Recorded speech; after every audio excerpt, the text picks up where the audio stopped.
I've been a Christian for about 50 years now, and for the first 30 years, I did not want to know about God as Father. You know, God as Jesus, God as the Holy Spirit, great.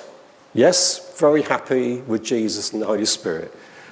But God as Father, no thank you. Dead subject. Don't go there. And obviously there's a root to that. There's a reason for it. And, you know, what I've had to come to terms with as an adult, as I sort of look back over my Christian walk, is I've had to come to one inevitable conclusion. My father did not want a child. I came from a single-parent family. It meant that I could never do anything good enough for him. You know, there was never any sort of crumb of affirmation or approval. And he had a major temper and anger problem. So he was a dangerous man to be around, and I kept as far away from him as possible. So he was my enemy. So you can sort of see that, you know, I had a bit of a major block in terms of God as Father. And it wasn't until 2001, Helen and I jumped on a plane, went to Toronto to a 4-day Father Loves You conference, and I encountered ministry where instead of forgiving from my head, I got hold of that very early on as a Christian, that you've got to forgive with your head. That actually in Matthew 18, the parable of the unforgiving servant, you have to forgive from the heart. That's a completely different ball game, believe me. And it was a pretty devastating experience when I did that, and the love of a father just came pouring into my heart. And it was these 5 chapters in John which really got home to me that God loved even me. Wow. So these 5 chapters mean a huge amount to me. But, you know, the trouble is when I read those chapters again, my cartwheels fall into the same rut yet again. And I read it in the same sort of way. So what I feel God's been doing over the last 6 weeks is actually he's just been sort of dropping me some fresh insights into a very different way of looking at those 5 chapters. So here we go. Now, where I want to start off with is actually Mark 12:28, the 2 commandments. Okay, so Jesus is saying, love the Lord your God and love others as yourself. Now, can you try and put yourself into a Jewish mindset? Because that would have come across as a huge shock. All right? Now, what I saw was there's a huge difference between the 10 commandments in the Old Testament and 2 commandments. Now, when you look at the 10 commandments, what you've got is you've got 9 don'ts and you've got 1 do, which is honour your father and mother. And on top of that, you've then got a huge list of rules that you've got to keep in Deuteronomy. Now, what does having a living faith mean to a Jewish person? Well, it basically boils down to go to the synagogue on Sabbath days, pay your tithes, go up to Jerusalem 3 times a year for the feasts, and keep all of those commandments and rules.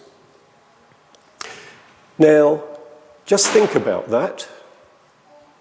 Where's the focus? God? Me. It's all about God and me. You know, and keeping all of those rules, oh boy. Now, Jesus then comes along in Mark 12:28, and he says, actually, there's just 2 commandments. Love the Lord your God and love others. Now, what's happened? The Old Testament, 10 Commandments, which the Jewish people have been living by for over 1,000 years. Okay, you've got 1,000 years of mindset that you're coming up against. You've got a 2-dimensional Jewish faith, God, me. And then you come to Mark 12:28, and you've got God, me, others. You've suddenly gone from a 2-dimensional faith into a 3-dimensional faith. Now, to illustrate that, this is a 2-dimensional piece of paper. Okay, so it has height and it has width. This is a 3-dimensional object. It has height, it has width, but it has depth. And it also has space inside. Now, okay, that's probably a little bit of an abstract illustration. Let's try and put a bit of flesh around this. Okay, suppose you were born 2,000 years ago with 1 leg. How are you going to get around? Hop, jump, okay, let's use some crutches. How far are you going to get? It's going to be pretty exhausting getting anywhere. Now, Jesus comes along, prays over you, you get 2 legs. How does that transform your world? When you've got 1 leg, you're going to be really confined to a very, very narrow world, probably 4 walls and a little bit further. Yeah? When you get 2 legs, the world is your oyster. You can go out there, you can change the world. Now, what I'm actually giving you there is a parable. Okay? The Jewish faith for over 1,000 years had been confined to within the 4 walls of the country of Israel. God has got a plan. He's going to take on the Roman Empire. Oh, and by the way, after he's taken on the Roman Empire, he's going to take on the world. So you can see that something cataclysmic is going to have to change in faith from a 2-dimensional faith to a 3-dimensional faith, which breaks out of those walls within which the Jewish religion has been confined. Now, just another little catch is to go from a 2-dimensional faith into a 3-dimensional faith, you have to go through a portal. Now, you know, sci-fi enthusiasts love to talk about portals, you know, for going through from one world into another world. Yeah? Well, portal comes from the Latin word porta, which means a door. And guess what Jesus is? He's a door. The only way that you can move from a 2-dimensional world into a 3-dimensional world is through Jesus. But there's just a slight problem for a Jew. Well, he's only a carpenter's son. He comes from Nazareth, and he hasn't been trained under a recognised rabbi. Oh, problem. So, okay, now I want to start moving into doing a quick overview of the 5 chapters of John 13 to 17. But first, I just want to sort of throw at you an idea. So catch this idea, all right? Now, in the UK, in this year, We are starting to think about the general election that's coming up in 2024. What do you need if you are a political party going into a general election? You need a manifesto, okay? And that sets out a sort of action plan for what your political party is going to achieve over the next 5 years. Okay, so you caught that idea? Yep, good, right. Okay, quick overview of 5 chapters. Here we go. He's going to prepare a place for the disciples. Jesus is the way, the life, and the truth. No one can come to the Father except through Jesus. See me, and you see who the Father is. Ask anything in my name, and I will do it. You are orphans, but chill out, I'm coming back. I will give you the Holy Spirit as a counselor to be with you forever. My Father and I will make our home in you. The Holy Spirit will teach you from now on and remind you of all I have said. I will give you peace. Don't be afraid, even though Satan is the prince of this world. Abide in me, and I will abide in you. You will bear much fruit when you abide in me and I in you. You are my friends, not slaves. The world will hate you just as it has hated me and will persecute you. But you must testify about me. The Holy Spirit will convict people of their sin. He will also teach you once I've gone, because at the moment you can't bear any more than what I've already taught you. You are going to go through a time of grief when you see what happens to me, but your grief will turn to joy. You can ask anything in my name and I will do it. You are going to desert me, but I am never alone. And then finally, in John 17, we have the account of Jesus praying to his Father and then for the disciples. Now, 2 things struck me about these 5 chapters. Jesus has set out a manifesto. It's an action plan. This is what is going to happen once he departs. And then the second thing that hit me was this. There are bookends to this manifesto. Because what I missed out was the beginning and the end. Now, just think what a manifesto, how do you write a manifesto? What you make sure you do is right at the beginning, you put the key points you are wanting to make. You know, this is the key message. Come on, folks, get hold of this. This is what it's all about. You then give all the details of the individual things that the party is going to do. And then finally, at the end, what you also do is you repeat what you said at the beginning to make sure that people understand this is the key point. And that is exactly what Jesus has done. And the 2 bookends, okay, John 13:34, a new command I give you, love one another. As I have loved you, so you must love one another. All men will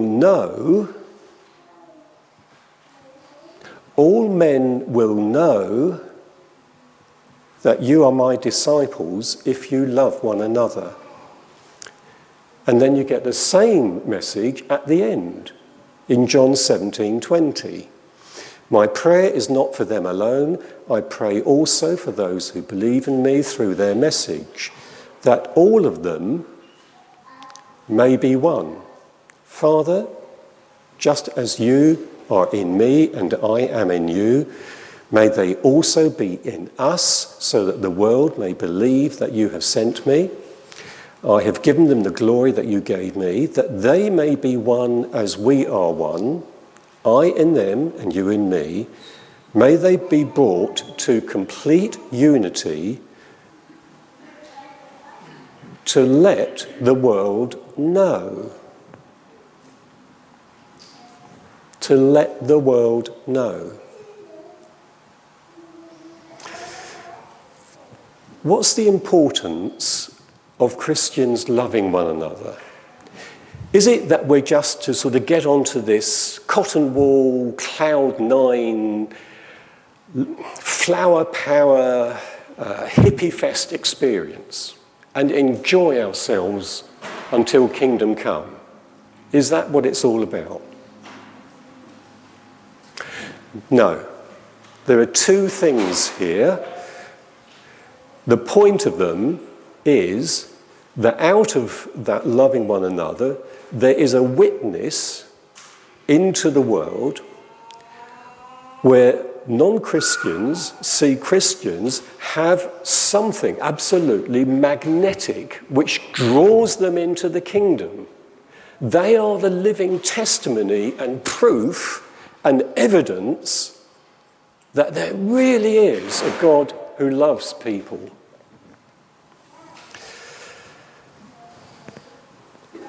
And the second thing is, I think when Christians love one another, they're actually creating a fuel, right? And it's the coal fire analogy here. You know, if you take a coal out of a fire, it will go out. But when you put coals together, actually the combination is much greater power and heat is produced than the sum of individual coals. It actually generates fuel. And when you sort of look at what happens in Acts chapter 2, 3, 4, is you get boldness, you get confidence. And whereas before they had been fearful, you know, reserve, fear, apprehension, just go. Because that boldness and confidence comes out of Christians living in unity together. Okay, let's move on from the manifesto to see the outworking of this, okay? Now, Acts chapter 2, you get fire falling. Now, if you take two really hard metals like zinc and copper, add fire, heat the whole thing up, you will melt really hard rock and you will create a completely new creation, bronze.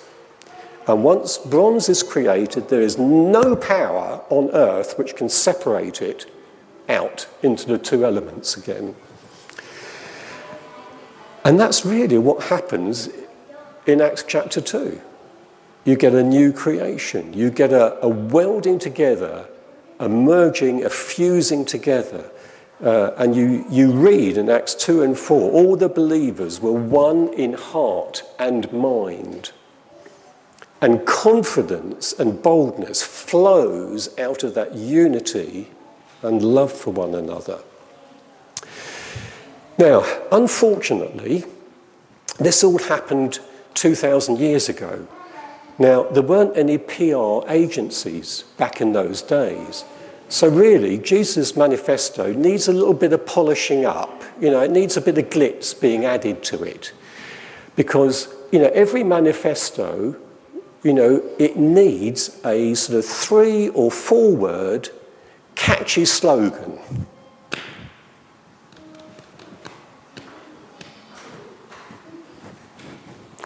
Okay, doesn't seem to be any ideas flowing here. Yes? Okay, that's one possible one.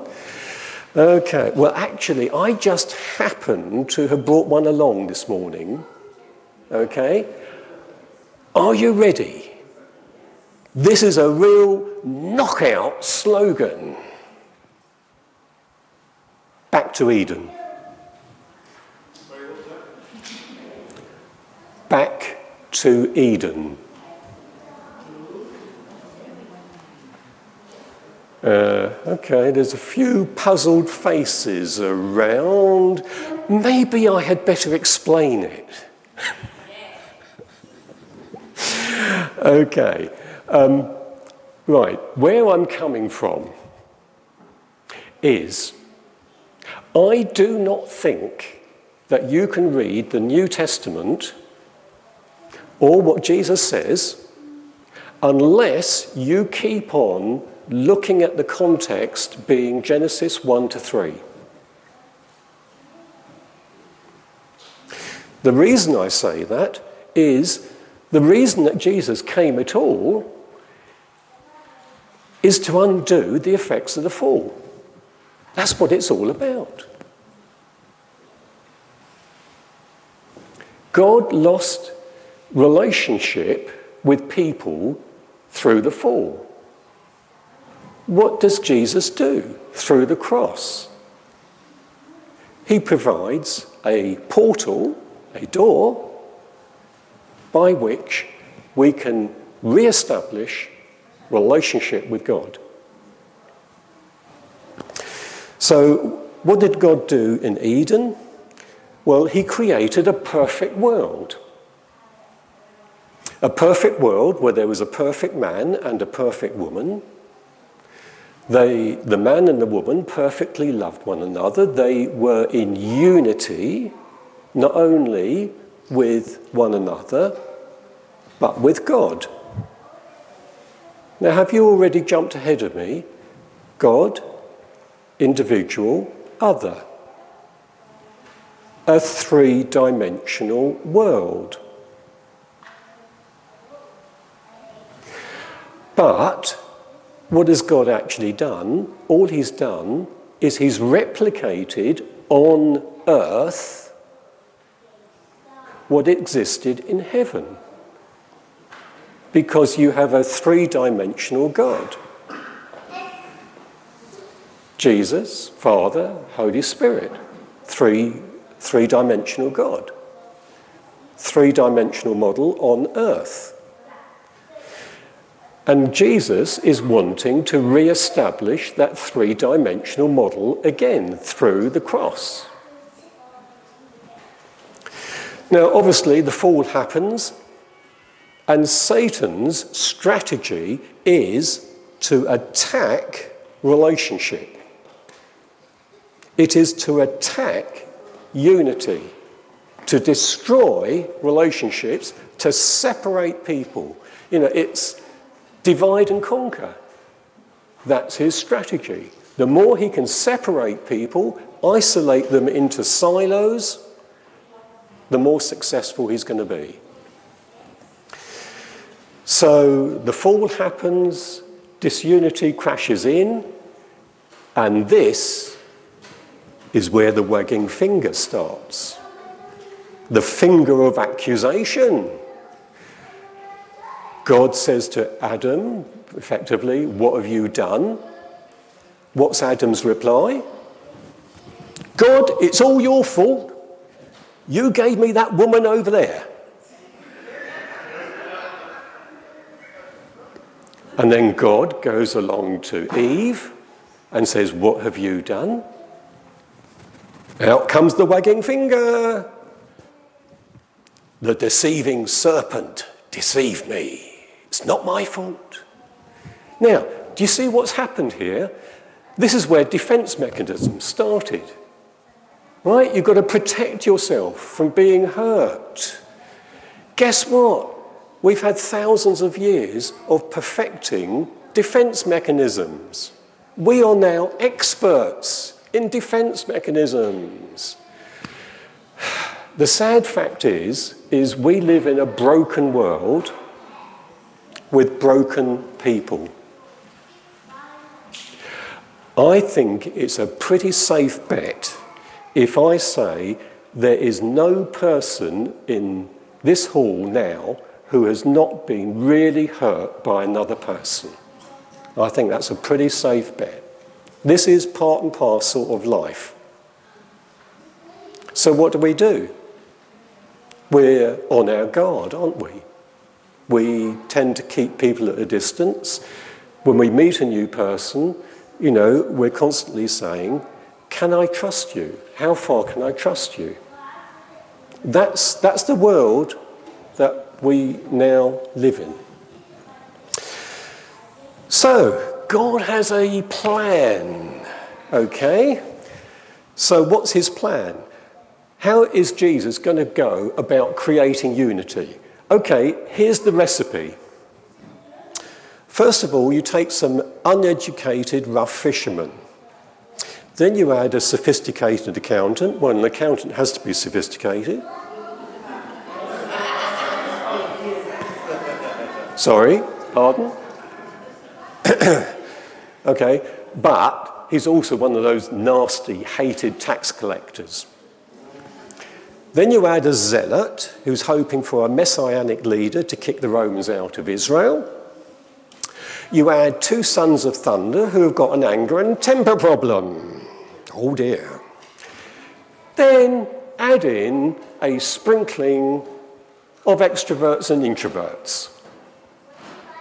Isn't that a great recipe? Oh, and by the way, there's a few disciples who want to sit at the top table in heaven. Good start, Jesus. You've just got together a ripe bunch of misfits. And they're very unlikely to form a cohesive team. So, let's move forward. Let's see how this works out in Acts chapter 1. So, Jesus ascends, and he says, just wait in Jerusalem. Oh, Jesus, how long for? Oh, he's gone. So how long are we going to wait for? 1 day? 1 month? 1 year? Oh dear. Now, try and put yourself into the place of what it would have been like in this group, okay? They've lost the one unifying person.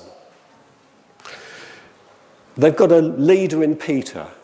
Now, he's got a pretty shaky CV when, frankly, I don't think any church would appoint him in the current day. Well, come on, he's denied Jesus 3 times. And then, how on earth are you going to transition a Jewish mindset from a 2-dimensional world into a 3-dimensional world? Oh, and there's a slight problem, practical problem. There's no Lake Galilee in Jerusalem. There's no fishing boats. There's no fishing nets. I'm pretty sure that Jesus, being God, God in Eden supplied all the food that Adam and Eve ever needed. And Jesus, being God, probably did the same. Where's the next meal coming from? He's gone. So lots of thoughts there running around. Now, perhaps the disciples were people of great faith. Yes? Okay, slight problem. Like, they certainly didn't believe Jesus would rise from the dead on Resurrection Day. Thomas wanted to stick his finger in Jesus' side. For 40 days, Jesus rose from the dead and was around, but at one point, the disciples all went fishing. What was going on there? Were they just dispirited, dejected, or were their stomachs saying, I'm really hungry, we need to go and feed ourselves? And let's face it, in Acts chapter 1, they're stuck within 4 walls. Now, the whole picture that sort of popped into my mind was, when Elijah set up that altar, put the wood on it, and then the sacrifice, and then poured water all over it, got it absolutely saturated. And that's about how combustible this bunch of disciples appears to be. I'm saying God's really going to have to turn up and do something. So, to sum up, now I'm getting I'm going to wind up now. So to sum up, where we've got to in Acts chapter 1 is 4 things.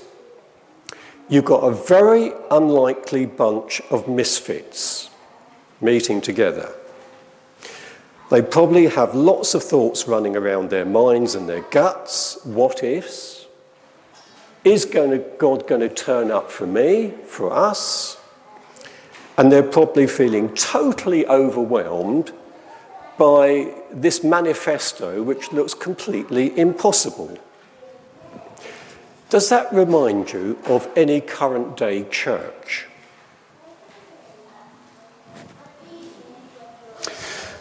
So my final 2 points is the lessons that I draw from looking at this whole situation are just 2 things to finish up with. This very unlikely group of people, nevertheless, had an open heart and an open mind to take on board the key messages of Jesus' manifesto, no matter how totally impossible that manifesto looked. And finally, the Holy Spirit is intensely attracted to people who have an open heart and an open mind. So there we are. That is the journey I've been on over the last 6 weeks. It's a very different way of looking at those 5 chapters from the way in which I have been used to looking at them. Now, I realise I have probably sort of stretched you doing this talk. I'm very happy to sort of take any questions afterwards and discuss it, but if you want to take something away, I've actually done some bullet points of what I've talked about. So I'm going to leave those sheets there, so please come and help yourself.